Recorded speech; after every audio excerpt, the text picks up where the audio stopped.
नमस्कार, मैं रवीश कुमार। दोस्तों, आज जो खबर सामने आई है उसने पूरे सत्ता के गलियारों में भूचाल ला दिया है। नेताओं के चेहरों से मुस्कान गायब हो गई है। दिल्ली की राजनीति की नींद हिल चुकी है और ऐसा लग रहा है कि अब सिंहासन डगमगाने वाला है।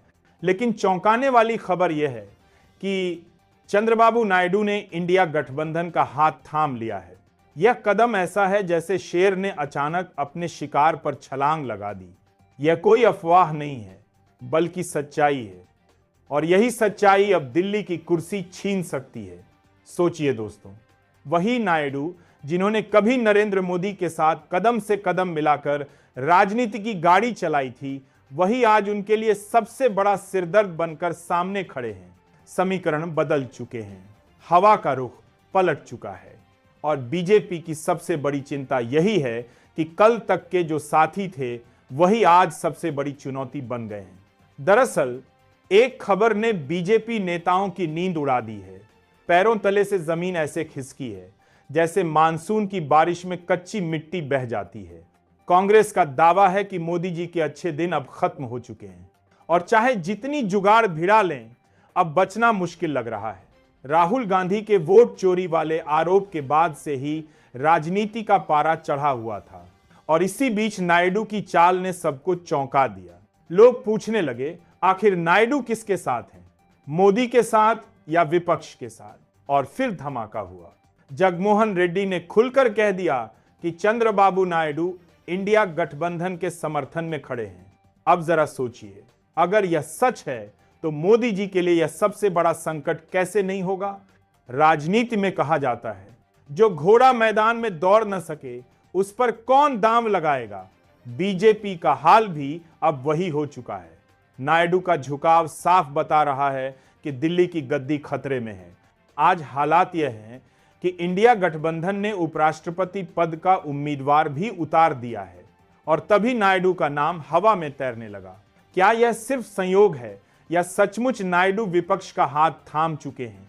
यही सवाल सत्ता की नींद हिला रहा है। खेल अब आंध्र प्रदेश से निकलकर दिल्ली दरबार तक पहुंच चुका है। आंध्र की राजनीति अब सिर्फ आंध्र की नहीं रही, बल्कि पूरे इंडिया गठबंधन की मिसाल बन चुकी है।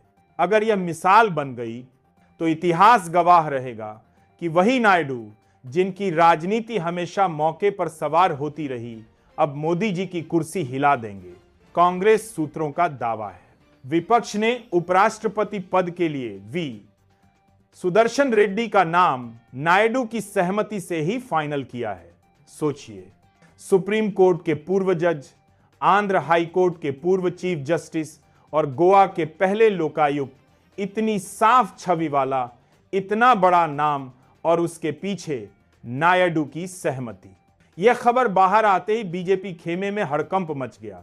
लुटियंस मीडिया के मुताबिक राहुल गांधी और उनके करीबी नेताओं को अब नायडू का समर्थन मिल चुका है। यहां तक कि तेलंगाना के मुख्यमंत्री रेवंत रेड्डी को नायडू से सीधे बात करने की जिम्मेदारी दी गई है, ताकि यह गठजोड़ और मजबूत हो सके। यानी खेल अब सिर्फ आंध्र तक सीमित नहीं रहा, पूरे दक्षिण भारत की राजनीति एक ध्रुव में बदलने लगी है। अगर इतिहास पर नजर डालें तो साफ दिखता है कि 2014 में नायडू मोदी के साथ थे, 2018 में अलग होकर मोदी पर हमला बोला है, 2019 में आंशिक समर्थन दिया। यानी नायडू हमेशा उसी नाव में बैठते हैं जो किनारे तक पहुंचने वाली हो। और अब अगर वे इंडिया गठबंधन के साथ हैं तो मतलब साफ है, उन्हें लग चुका है कि मोदी जी की नाव डूब रही है।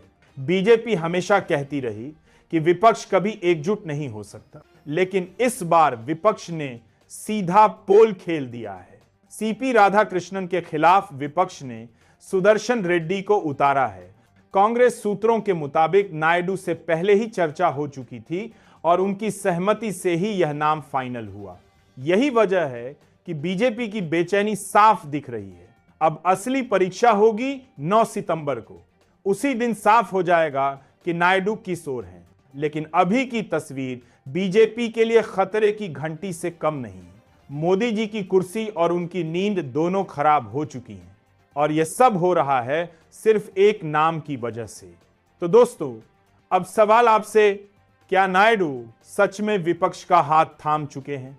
क्या मोदी जी की राजनीति अब पलटने वाली है?